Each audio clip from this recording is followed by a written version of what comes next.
Hey folks, what's up? Ashish here for Connected Arena, and we have the Fitbit Surge today for a review. I've been using this device from over a month and I had a great experience. So I'm going to tell you what fitness tracking and how it works and how is the overall experience of this device.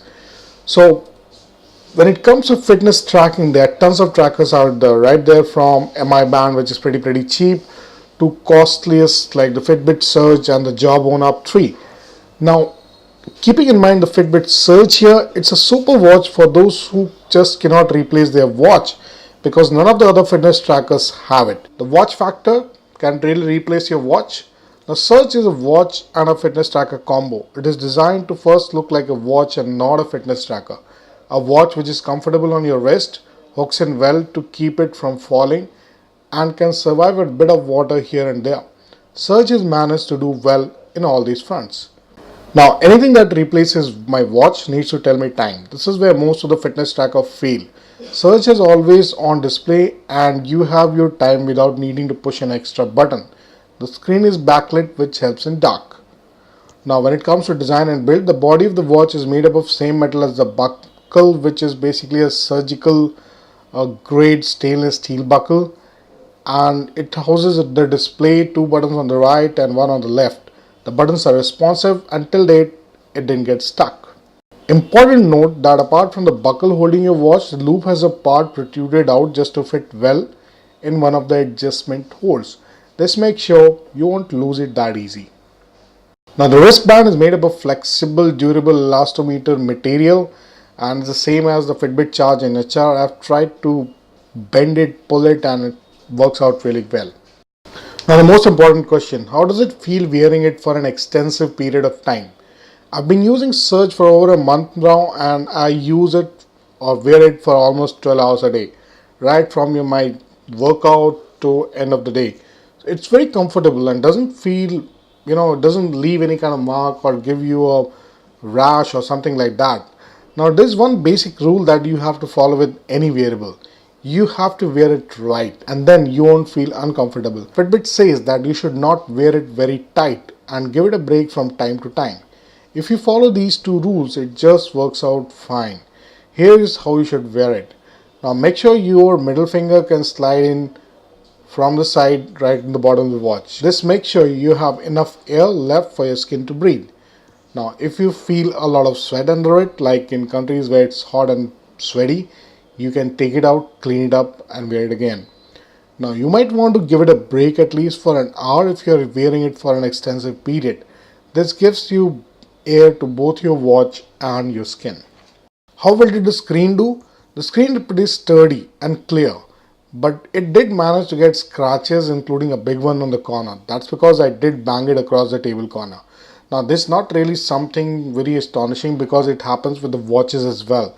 If you bang it across, it's bound to break. Now, at least the Surge did not break, but it left with a mark.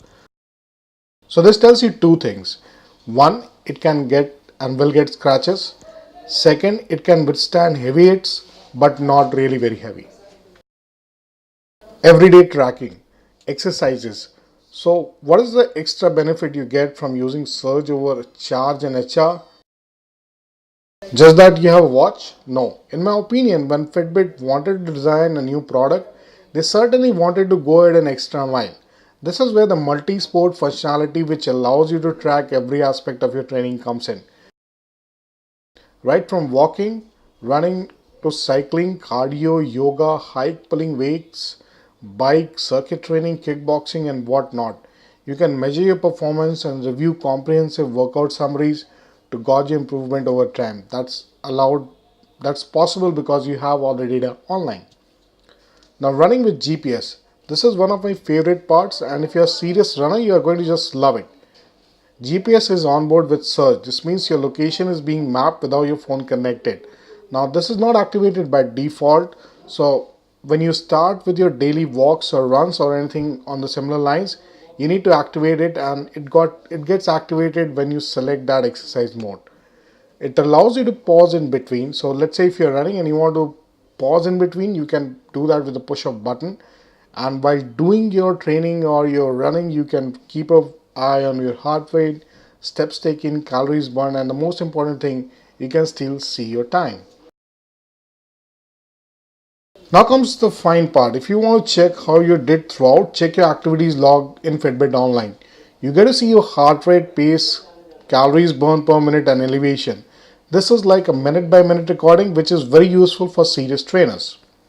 That said, the GPS unit on the watch is not one of the strongest part here. You have a GPS on board which takes from 30 seconds to 1 minute 30 minutes to actually work, which means let's say if you want to start running and if you are in a place which doesn't have direct access to sky, it might take a bit of time to get that GPS, but the software allows you to skip it and still go ahead with your regular training till it finds where you are.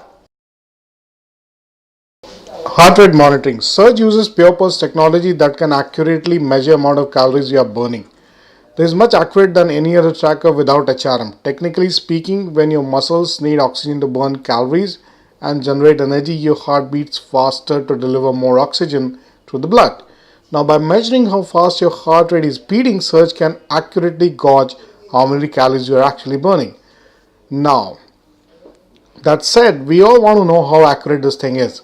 I would say it's not accurate, but then I did not expect a strap on my wrist to be very accurate as well. If you compare it with the medical devices, this is not what we are expecting. So for example, if you came out of workout, it takes a while to track your actual heartbeat and it's more like catch up. So in my opinion, they're just averages and rough estimates. And if you're looking for a heavy accuracy, I doubt if any of the existing trackers can actually do it. Battery life. How long does it last? How easy it is to charge it? Now Surge has too many things on board, include a GPS which is a battery sucker. This is used for a lot of sport activities like run, walk and so on. So how long does it last again? 5 days tops with an hour of GPS used included. So that brings to another question. How fast does it drain and how much does it drain? Now GPS drain accounts for 25 to 30% of the battery if you use it for an hour or two. Now my default settings were the HRM auto, GPS used only for an hour, one alarm 6 a.m. in the morning, backlit auto and Bluetooth classic on so that I can sync it throughout the day in the background. Now those who want to know if it has got fast charging, the answer is no. It takes a little over 2 hours to charge it from 0 to 100%. Conclusion and value for money. The Surge costs $249.95, almost $250, which is serious money. After introduction of a lot of fitness trackers like MI Band, UFit, and many others, you have trackers at every price point. Now, since I haven't compared it with other trackers of similar range, it is impossible to tell me if it's actually value for money.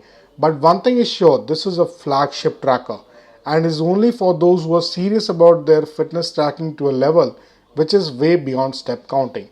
In my opinion, it's a great fitness tracker, and if you're looking forward to buy this, you should focus on the feature it provides and evaluate it. If you really need it, then go ahead with it. That said, I've told you almost everything about Fitbit Surge. Now it's your turn. Put in your questions, ask me all sort of things you want to ask, and I'll be happy to answer. Thanks for watching.